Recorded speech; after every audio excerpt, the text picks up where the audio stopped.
only white people are capable of democracy.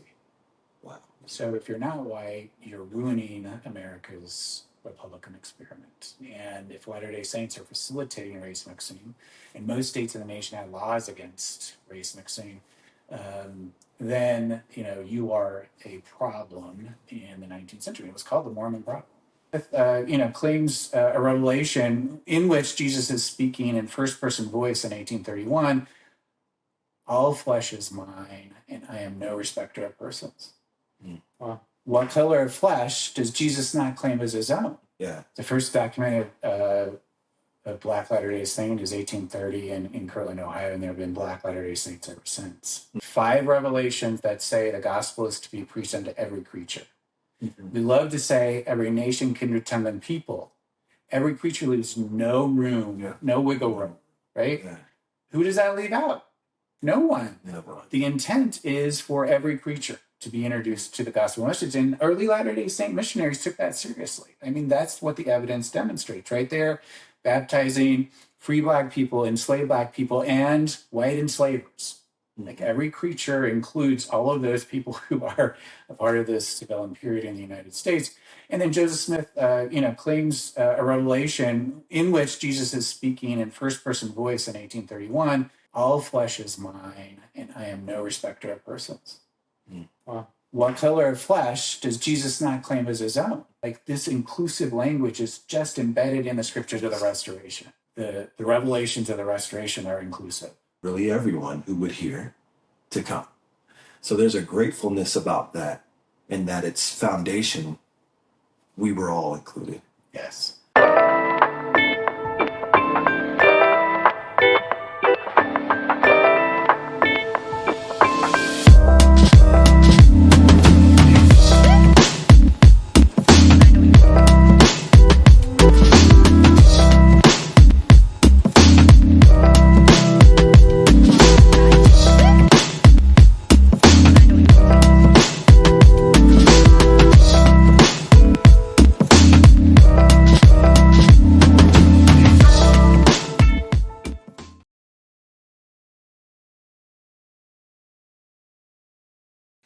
What's up, everybody? Welcome to this episode of Brothers in the Foyer. My name is Crispin. We got a few of the brothers in with us right now. We got Will to my right.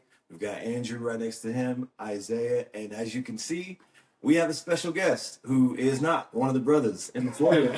Our special guest today is here because this is episode 2 of our series on Blacks in the Priesthood and how we're going to dive into its history, what that was, and our perspectives on it as we learn more. Yeah. So we have invited this special guest. His name is Paul Reeve, and he is a Simmons Chair of Mormon Studies at the University of Utah. So we have Paul here today.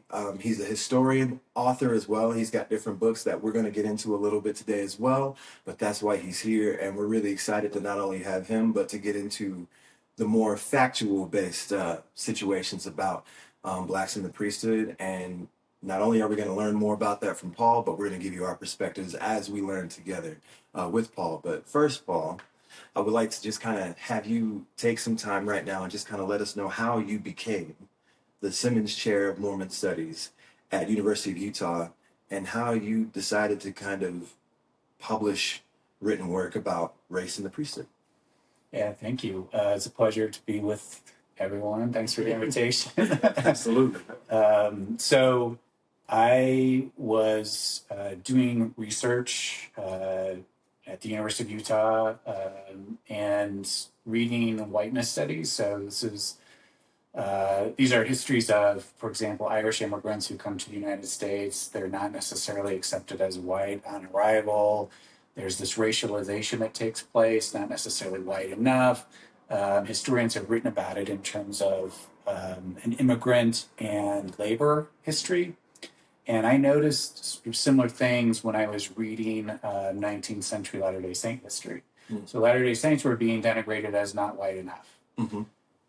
And it felt like something was there.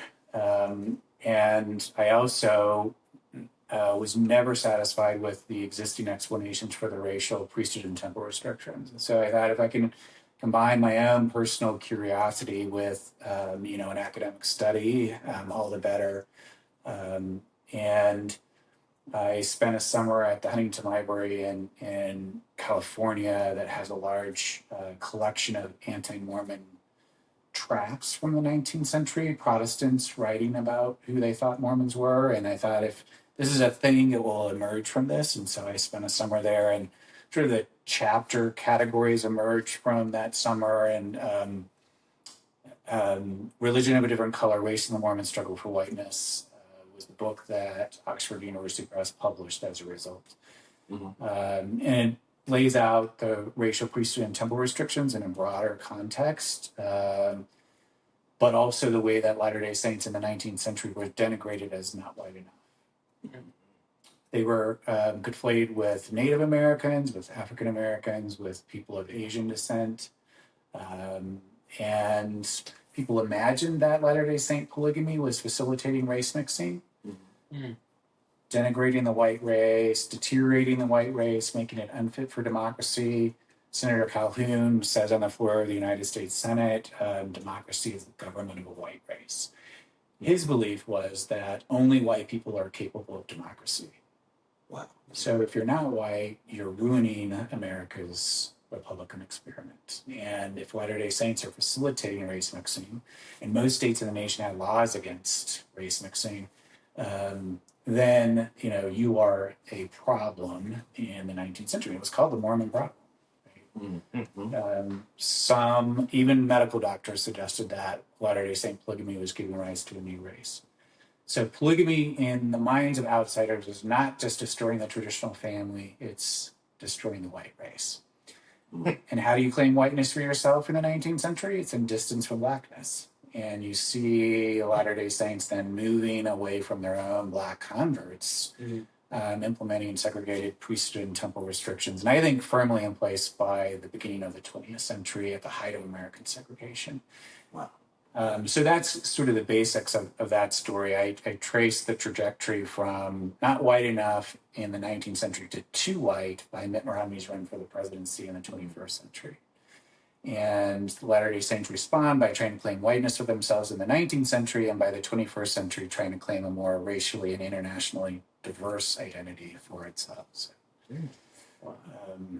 that's sort of Religion of a Different Color in a nutshell. And then Deseret Book, when it was conceiving of its Let's Talk About series, which is designed to address sometimes controversial topics, came to me and said, hey, can you kind of boil that down for a general Latter-day Saint audience, and basically tell the racial, priesthood, and temple restriction story, for a Latter-day Saint audience.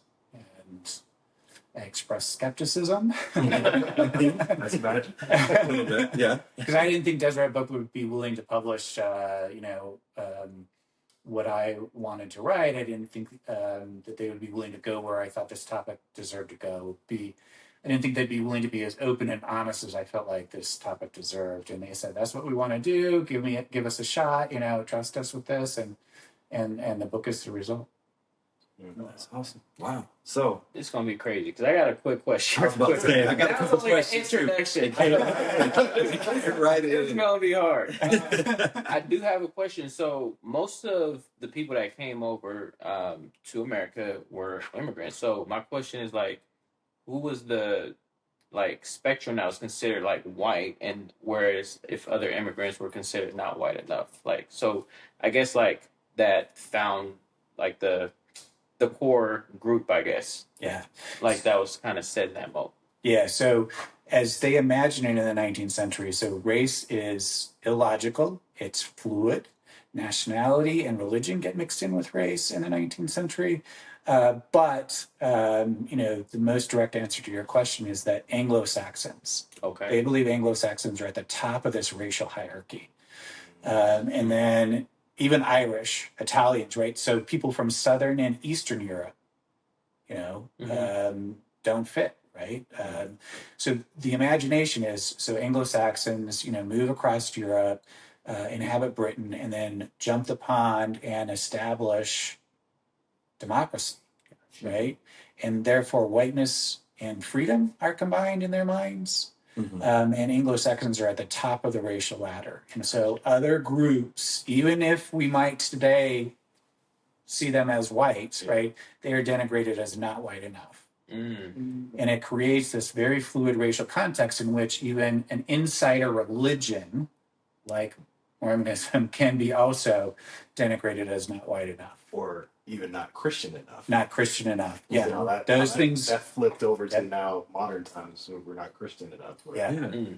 And they get mixed together in the 19th century, right? So, you could be white until you convert to the Church of Jesus Christ of Latter-day Saints, even though the vast majority of those who are converting are from Northern and Western Europe, the same locations that, are seen as the source of Anglo-Saxon identity. But I have a chapter in Religion of a Different Color that is, it talks about the new race, right? And so you have the New York Times going to a Mormon immigrant ship, and they're saying, like, Welsh immigrants are fine, but Mormon Welsh immigrants are dirty and from the dregs of European society, right? So they are racializing even those immigrants who are coming over from Northern and Western Europe. Wow, I had no clue. Oh my gosh. Okay. So it's really funny, or funny isn't the right word, but it's really eye-opening to kind of put the dots together. Because growing up, what I did hear in whether it's from like parents and grandparents and things like that was, or even in some movies or TV shows, was little hints at things like that about how like Irish was different than white and things like that. Like that you kind of saw in like old movies and things like that, but it didn't really stick out being a black boy watching this, because it definitely wasn't at the spectrum that it was for me as far as like what we weren't allowed to do and how we were treated. Right. So it kind of just goes over your head a little bit. And then now to be talking about this and have all the, we'll say, contention around this topic, even now, how it happened, why it happened, this, that, and the other, to find out that there might be a little bit more behind it than just plain old racism, I'll call it, is really eye-opening to see, especially when you look at it on the spectrum like that and see it from that perspective. So it's really interesting that you said that. But my question comes to this: early on in the church, and you mentioned it yourself, because somewhere along the line there were limitations placed on church participation and temple ordinances and things like that. So before all that happened, what was the experience of the black members who were baptized, who did hold the priesthood and were participating in those ordinances? What was that experience like before things started to change? Yeah, so great question. And it sort of brings up the structure of the book. So I see the racial history playing out in three phases. Mm-hmm. So the first couple of decades, open priesthood in temples. Right. And then it transitioned to segregated priesthood in temples. And, that is not firmly in place at Brigham Young's first utterance, right? That takes on a life of its own across the course of the 19th century and develops in fits and starts. Mm-hmm. And I think firmly solidified in place under Joseph F. Smith in 1908. Mm-hmm. And then 1978, the third phase, with President Kimball's revelation, restores the church to its universal roots and actually reconciles it to the founding scriptures of the Restoration. Gotcha. So, that first phase, there was just no evidence that there was a racial priesthood or temple restriction in place under Joseph Smith. In fact, the opposite is true. We have Joseph Smith sanctioning the ordination of black men to the priesthood. We also have, in 1840, the first presidency writes an article in the Nauvoo newspaper, where they are really exuberant about the nature of the gathering that has taken place up to that point. And they're really excited, if the gathering continues to take place the way that it has to this point. They say, we can imagine the shivering Laplander, the degraded Hottentot. Hottentot is a 19th century term used to describe tribal South Africans specifically, or tribal Africans generally, right? Mm-hmm. So they're imagining Hottentots immigrating to Nauvoo, all of these people gathering in response to the gospel message that they're sharing. And then they say, and they will worship with us people of every color their explicit words, people of every color will worship in the temple, which they will start to build the following spring. So, they published that in the Times and Seasons newspaper in 1840, but it's, on record from the First Presidency, simply their vision for who will be welcomed into the temple. We have Elijah Abel, who is the most well-documented Black priesthood holder, ordained to the priesthood in 1836 as an elder. Joseph Smith sanctions that with his signature on his ministerial certificate a couple of months later. He's ordained a member of the Third Quorum of the 70 by the end of 1836, but he also receives his washing and anointing rituals in the Kirtland Temple in 1836. So Kirtland, right, there's evidence that Elijah Abel is not barred from the temple rituals that are developed to that point. Right. That's as far as this temple ceremony and rituals have been introduced to that point. And then we have Q. Walker Lewis in the Lowell, Massachusetts branch, who's functioning as an ordained elder, ordained by William Smith, Joseph Smith's younger brother, who was an apostle at the time. We have, in the Century of Black Mormons database that I oversee at the University of Utah, Sarah Ann Mode Hofheinz, whose mother is white and father is Black, and in early census records is Black. She receives full temple rituals in the Nauvoo temple, and then is sealed to her husband after they migrate to Utah. Anyway, so those are just examples of open priesthood in temples. Not that things were racially all hunky-dory during that period, right? But nonetheless, there is no evidence that there's a racial priesthood or temple restriction that is traceable to Joseph Smith. Okay.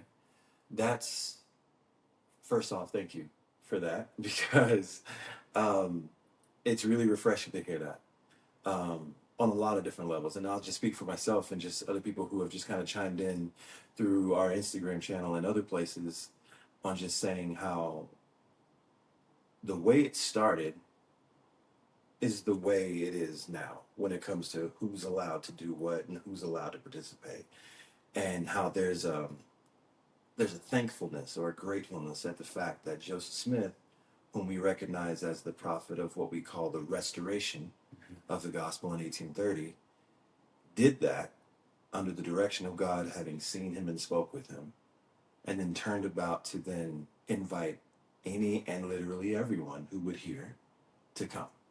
So there's a gratefulness about that, and that its foundation, we were all included. Yes. So thank you so much for that confirmation and clarity, because knowing that, I think, really helps a lot of members around the world to just know that at its roots, we were not only meant to be here, we were here. Absolutely. Yeah. The first documented Black Latter-day Saint is 1830 in Kirtland, Ohio, and there have been Black Latter-day Saints ever since, right? But just to emphasize your point, right? So before I started writing this, I read the Doctrine and Covenants with a racial lens, right? And I would challenge your listeners to do this, because it emphasized to me the openness of those revelations, right? So I hadn't recognized this before, and I've been reading the Doctrine and Covenants my whole life, right? But 5 revelations that say the gospel is to be preached unto every creature. We love to say every nation, kindred, tongue, and people. Every creature leaves no room, no wiggle room, right? Yeah. Who does that leave out? No one. No one. The intent is for every creature to be introduced to the gospel message, and early Latter-day Saint missionaries took that seriously. I mean, that's what the evidence demonstrates right there, baptizing free Black people, enslaved Black people, and white enslavers. Like every creature includes all of those people who are a part of this, mix in the antebellum period in the United States.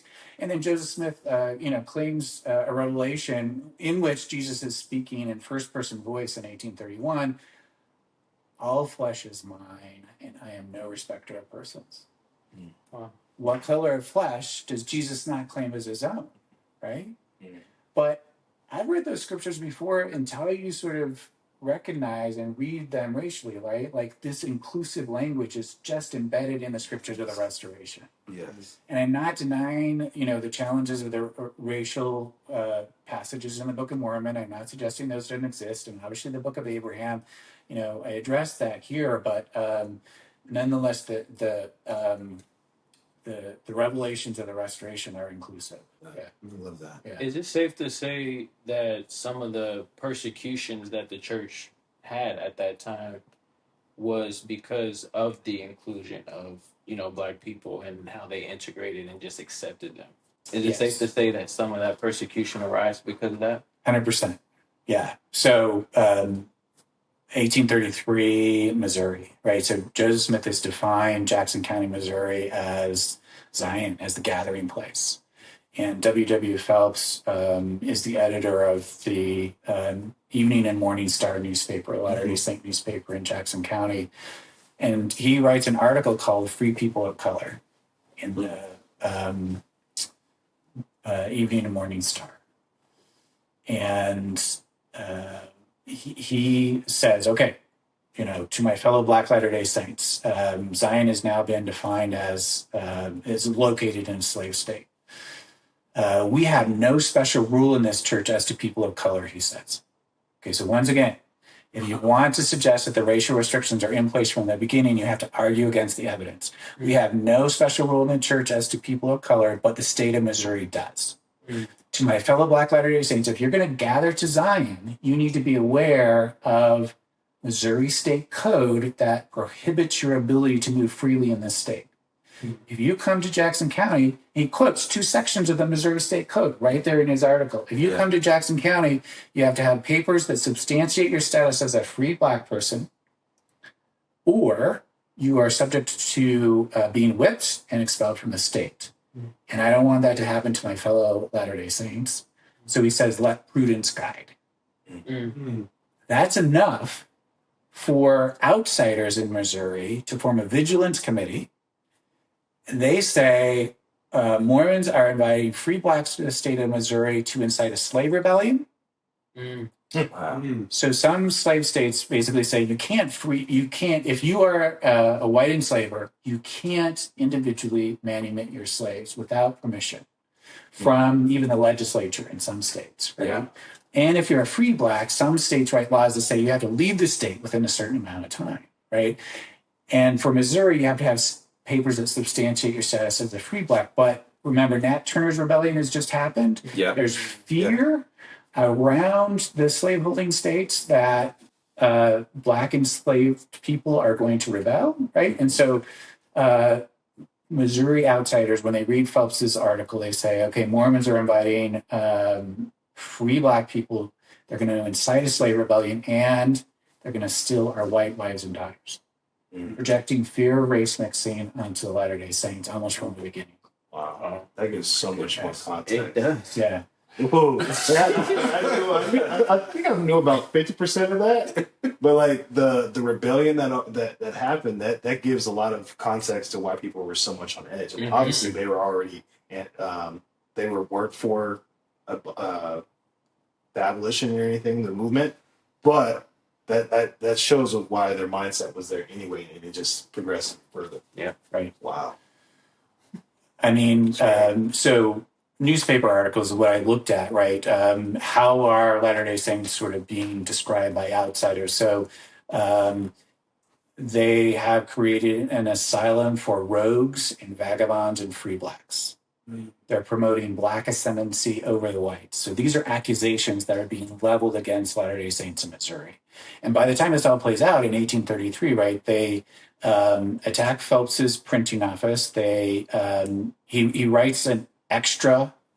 He tries to calm people down. He says, I didn't really mean that. And in fact, Black people aren't, accepted. So when pressure comes, right, white Latter-day Saints are going to, once again, fold. Yeah. He writes an extra, tries to calm people down. They storm his printing office, destroy the extra, destroy the original article that he wrote, scatter his type into the street, and haul 2 Latter-day Saints into the town square and tar and feather them. which is a 19th century ritual of violence that basically marks you as outsiders, and this is a warning, you need to leave. And that's the beginning of the Latter-day Saint expulsion from Jackson County. So 1,200 Latter-day Saints are expelled from Jackson County, Missouri by the time this all plays out. And it's over the accusation that Latter-day Saints are too inclusive. Yeah. Oh my God.